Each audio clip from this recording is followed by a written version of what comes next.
Salut, aujourd'hui je vais parler de Jésus dans l'Ancien Testament. Donc je tente un nouveau concept, je montre même mon visage, on va voir ce que ça va donner. Mais vraiment pour moi c'était important de parler de ça, de Jésus dans l'Ancien Testament. Parce que, bon, pour introduire un peu le sujet, la Bible elle se décompose en deux parties. D'un côté l'Ancien Testament qui est avant la venue de Jésus et le Nouveau Testament après la venue de Jésus. Sauf que dans l'Ancien Testament, on parle aussi de Jésus. Son nom, il n'est pas mentionné directement, mais pendant tout l'Ancien Testament, on parle de lui. Et je pense que c'est super important de le savoir et de le comprendre. Donc je vais commencer par lire quelques versets qui attestent de cela, et c'est pas juste moi qui dis ça, c'est Jésus lui-même. Donc on va regarder ça. Ce que je veux dire, c'est que l'enseignement de Jésus, il contredit pas l'enseignement de l'Ancien Testament. Au contraire, il le précise, il le développe. Donc je vais lire quelques versets. Matthieu 5, verset 17. Ne vous imaginez pas que je sois venu pour abolir ce qui est écrit dans la loi ou les prophètes. Je ne suis pas venu pour abolir, mais pour accomplir. Donc à ce moment-là, Jésus il confirme qu'il est venu accomplir ce qui était annoncé à l'époque dans l'Ancien Testament. Ensuite, Jean 5, verset 39. Vous étudiez avec soin les Écritures, parce que vous êtes convaincus d'en obtenir la vie éternelle. Or, précisément, ce sont elles qui témoignent de moi. Voilà, les Écritures, l'Ancien Testament, ils témoignent de Jésus. Luc 24, verset 44. Puis il leur dit, c'est ce que je vous disais lorsque j'étais encore avec vous.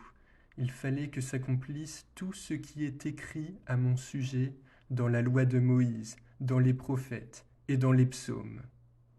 Alors il leur ouvrit l'intelligence afin qu'ils comprennent les Écritures, et il leur dit, ainsi il était écrit, et il fallait que cela arrive, que le Messie souffrirait et qu'il ressusciterait le troisième jour, et que la repentance et le pardon des péchés seraient prêchés en son nom à toutes les nations, à commencer par Jérusalem. Donc dans l'Ancien Testament, je vois quatre grandes catégories d'apparitions de Jésus.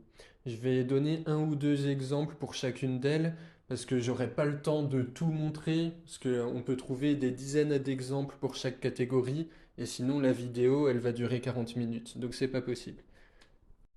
Alors, premièrement, il y a les prophéties. Les prophéties qui annoncent la venue de Jésus, qui annoncent la nécessité de la venue d'un sauveur. Deuxièmement, il y a les apparitions physiques de Jésus. Parce que oui, il y a plusieurs apparitions physiques de Jésus dans l'Ancien Testament. Ensuite, il y a toutes les références à la nécessité d'un sacrifice, d'un sauveur qui paye pour nos péchés. Et ça, c'est mon troisième point. Quatrième point, c'est les types, la typologie. Un type de Jésus, c'est quelqu'un qui, dans sa vie, à un moment donné, par ses actes, fait référence à Jésus. En fait, c'est symbolique. On voit Jésus à travers les actions de quelqu'un. Je commence avec les prophéties. Tout d'abord, il faut savoir qu'à l'époque, dans le peuple juif, c'était de notoriété publique qu'un Messie devait venir. Tout le monde était au courant, ce qui prouve que la Bible, enfin l'Ancien Testament, est assez clair par rapport à ça.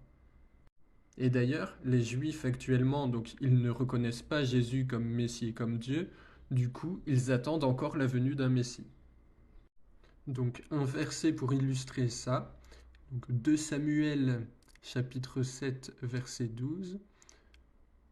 Quand ta vie prendra fin et que tu seras couché avec tes ancêtres, je ferai surgir après toi ton descendant, celui qui sera issu de toi, et j'affermirai son règne.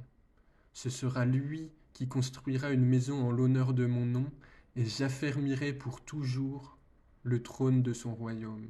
Je serai pour lui un père, et il sera pour moi un fils.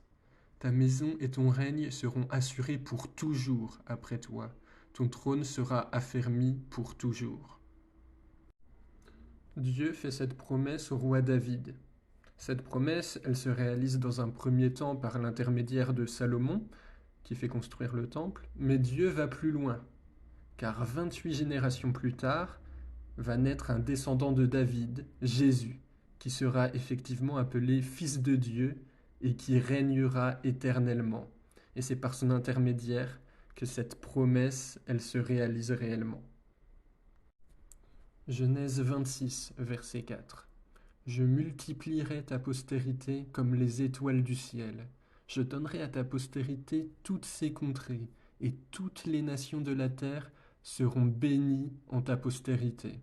Donc c'est Dieu qui fait une promesse à Abraham, et la postérité d'Abraham, c'est Jésus.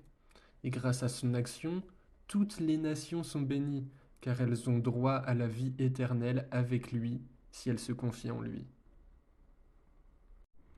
Je vais passer maintenant aux incarnations physiques de Jésus. Parce que à plusieurs moments dans l'Ancien Testament, on voit Dieu qui se présente sous forme humaine. Donc je vais essayer de sélectionner seulement 2 passages. Ce qu'il faut comprendre, c'est que si Dieu apparaît sous forme humaine, en fait, il s'agit forcément de Jésus, parce que c'est pas le Père ou le Saint-Esprit qui va se présenter sous forme humaine. Donc si on voit Dieu sous forme humaine, bah c'est Jésus. Alors, je vais lire Josué chapitre 5, versets 13 à 15. Comme Josué était près de Jéricho, il leva les yeux et regarda. Voici qu'un homme se tenait debout devant lui, son épée dégainée dans la main. Josué alla vers lui et lui dit, es-tu pour nous ou pour nos ennemis? Il répondit, non, je suis le chef de l'armée de l'Éternel, j'arrive maintenant. Josué tomba le visage contre terre, adora et dit, que dit mon Seigneur à son serviteur? Le chef de l'armée de l'Éternel dit à Josué, enlève tes sandales de tes pieds, car l'endroit où tu te tiens est saint. Alors, Jésus, il se présente ici comme le chef de l'armée de l'Éternel. Et Josué, il se rend compte de la divinité de l'homme qui lui parle et il agit en conséquence. Il tombe le visage contre terre et il l'adore. Il n'y a que envers Dieu qu'on peut avoir cette attitude. Et comme quand Dieu a appelé Moïse à travers le buisson ardent, il demande à son interlocuteur d'enlever ses sandales, car en la présence de Dieu, le lieu devient saint. Je vais maintenant lire Juges, chapitre 6, à partir du verset 11. Puis l'ange de l'Éternel vint, et il s'assit sous le térébinthe d'Ophra, qui appartenait à Joas, membre de la famille d'Abiézer. Son fils Gédéon battait du blé au pressoir pour le mettre à l'abri des Madianites. L'ange de l'Éternel lui apparut et lui dit, l'Éternel est avec toi, vaillant héros. Gédéon lui dit, ah, mon Seigneur, si l'Éternel est avec nous, pourquoi tout cela nous est-il arrivé? L'Éternel se tourna vers lui et dit, va avec la force que tu as et délivre Israël de l'oppression de Madian. N'est-ce pas moi qui t'envoie? Gédéon reconnut que c'était l'ange de l'Éternel, et il s'écria, malheur à moi, Seigneur éternel, car j'ai vu l'ange de l'Éternel face à face. Mais l'Éternel lui dit, rassure-toi, n'aie pas peur, tu ne mourras pas. Alors, tout d'abord, quand on dit l'ange de l'Éternel, on ne fait pas référence à un ange, parce que quand c'est un ange, on dit un ange. Et là, dans le passage, parfois, donc Jésus est nommé parfois l'ange de l'Éternel et parfois juste l'Éternel. Et l'Éternel, c'est Dieu.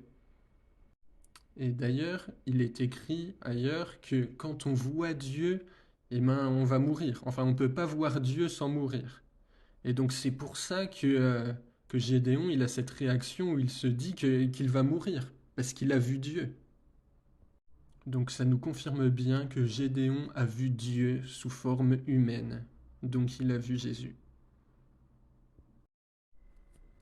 Je passe à la nécessité d'un sacrifice de Jésus. Je vais commencer avec un passage connu, Genèse 22, verset 2. Dieu dit, prends ton fils unique, celui que tu aimes, Isaac. Va-t'en au pays de Morija, et là offre-le en holocauste sur l'une des montagnes que je t'indiquerai. Abraham doit donc sacrifier son fils unique de la même façon que Jésus a été envoyé en sacrifice.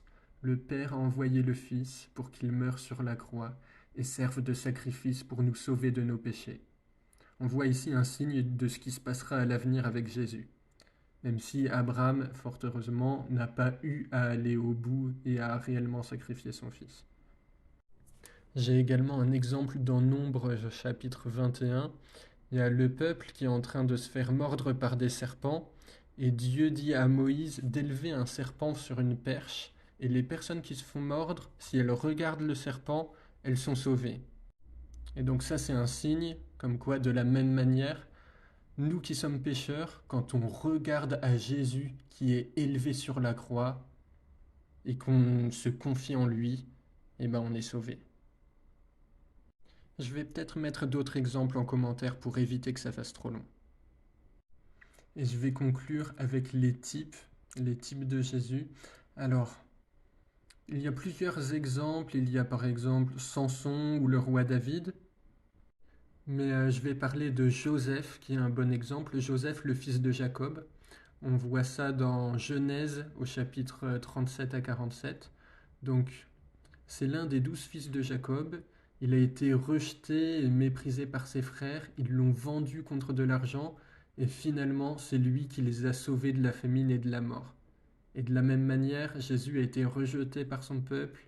Il a été livré par Judas contre de l'argent. Et malgré tout cela, il a décidé de sauver son peuple de ses péchés. Et je vais m'arrêter ici pour les exemples. Voilà. Volontairement, j'ai pas donné énormément d'exemples pour éviter que la vidéo soit trop longue. Après, si vous voulez, j'ai fait des publications sur Instagram pour différents livres de la Bible en mettant en détail différents passages où dans ce livre-là, on parle de Jésus. Donc si ça vous intéresse, je vous invite à regarder.